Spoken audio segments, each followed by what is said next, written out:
પરિવાર સાથે આખું વર્ષ પોતાની ખેતીમાં મહેનત કરે, પરસેવો નાખી દે, કોઈ પણ જીવજંતુ, ઝેરી પ્રાણીઓ કે જંગલી પ્રાણીઓની ચિંતા કર્યા વગર એમાં દેવું લે, લેણું લે અને ઉપરની પ્રકૃતિ કુદરતના ભરોસે એટલો બધો સાહસ કરે અને ખેડૂતમાં પોતાનો પરસેવો પાડે અને જ્યારે પકવે અને પોતાનો પાક જ્યારે પકવીને બજારમાં લઈ જાય, આજે ખેડૂતની દશા એવી છે કે ખેડૂત પોતાના પાકનો ભાવ પણ નથી નક્કી કરી શકતો.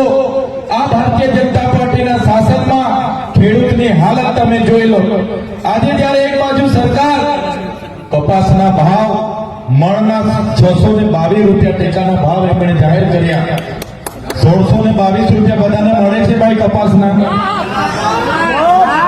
મણના 1622 રૂપિયા મળે છે ખેડૂત મિત્રો. આમાંથી કેટલા લોકો ખેડૂતો છે? ઊંચા હાથ કરો છે. તમને ટેકાના ભાવ સરકારે મકાઈના 2100 રૂપિયા જાહેર કર્યા છે, મકાઈના ક્વિન્ટલના 2100 રૂપિયા મળે છે ભાઈ. ત્યારે સરકાર એક બાજુ એવું કહે છે, વડાપ્રધાન એવું કહે કે અમે ખેડૂતોની આવક બમણી કરી દઈશું. આવક બમણી થઈ ગઈ છે આપણે. એક બાજુ માવઠાનો માર, કમોસમી વરસાદ અને એક બાજુ ખેડૂત પોતાનું લોન ધિરાણ લઈને પકવીને જાય, માર્કેટમાં મૂકે અને 80 રૂપિયાના ભાવ આપવાની સરકાર વાત કરે અને એના વેપારીઓના દલાલો 40 રૂપિયા કિલો કપાસ લે, 50 રૂપિયા ચૂકવે. એના બિલો પણ અમારી પાસે છે. ત્યારે અમે સરકારને કહીએ છીએ, ખેડૂત સાથે જો અન્યાય તમે કરશો, જગતના તાત સાથેનો જે અન્યાય તમે કરશો, તો આવનારા દિવસમાં જગતનો તાત ગુજરાતમાંથી તમારી સરકારને ઉખેડીને ફેંકી દેશે. આ જગતનો તાત છે.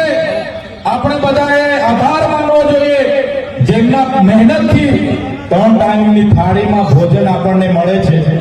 ત્યારે આ સરકાર ખેડૂતોની નથી, આ સરકાર એમના ઉદ્યોગપતિઓની છે. અદાણી, અંબાણી, ટાટા, બિરલા જેવા ઉદ્યોગપતિઓ માટે 16 લાખ કરોડ રૂપિયા આપણે દેવું માફ કરી દીધું. ત્યારે કોઈનું સર્વે કરવામાં નહીં આવ્યું. રાતોરાત 16 લાખ કરોડ રૂપિયા ઉદ્યોગપતિઓના દેવા માફ કરી દીધા. વિજય માલ્યા, નીરવ મોદી, લલિત મોદી બધાના 20-20, 10-10 હજાર કરોડ રૂપિયા માફ કર્યા.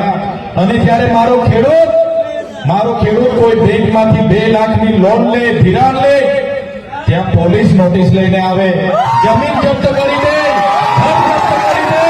ત્યારે મારા ખેડૂતો, આ સરકારની નીતિઓ તમે જોઈ લો. આ સરકારની નીતિમાં ખેડૂત દિવસે ને દિવસે ગરીબ થતો જાય છે, ખેડૂત દેવા નીચે દબાય છે અને ઉદ્યોગપતિ, કરોડોપતિ દિવસે ને દિવસે અમીરો થતા જાય છે. આ તો તમારી કેવી નીતિ મોદી સાહેબ? આ તો તમારી કેવી નીતિ? અમારો ખેડૂત આજે આત્મહત્યા કરે છે. આજે અમારે ખેડૂતની જે દશા છે, એમના પરિવારની દશા છે. ત્યારે હું એ સરકારને કહેવા માંગુ છું, અમારો ખેડૂત આજે બેઠો છે, ખેતરમાં પાકે, પાકતા પાકતા ઢોર ખાય, ચોર ખાય, મોર ખાય, પછી અમારો ખેડૂત બધાનો ભાણો ભરે અને ભાણો ભરીને જે વધે એ અમારા ખેડૂત અમારા પોતાના ઘરે લઈ જાય. અને અમારા ખેડૂત સાથે જે અન્યાય થાય, ત્યારે અમે સરકારને કહેવા માંગીએ છીએ, હવે અમારા જગતના તાતને અન્યાય અમે નથી સહન કરવાના. હવે જગતના તાતને અમે રડવા નથી દેવાના. હવે જગતનો તાત, હવે જાગી જાઓ.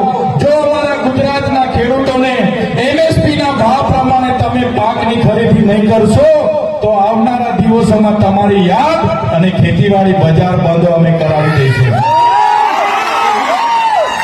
આજે સરકારે મોટી મોટી જાહેરાતો કરી દીધી. આજે ખેડૂત પાક લઈને જાય છે ને MSP ના ભાવ નથી મળતા. આજે CCI ની કેન્દ્રની સરકારે જાહેરાત કરી છે કે CCI કેન્દ્રમાં મણના 1622 રૂપિયા મળશે. એમના દલાલો આજે CCI કેન્દ્ર ચાલવા નથી દેતા, એમના નેતાઓ ચાલવા નથી દેતા. કેમ કે CCI કેન્દ્ર ચાલે તો તમને ડાયરેક્ટ પેમેન્ટ થાય અને એમનું કમિશન ના મળે. એટલે CCI કેન્દ્ર આજે બોડેલીમાં એમણે ચાલુ નથી કરવા દીધું ને. ત્યારે સરકારને કહેવા માંગીએ છીએ, તમારા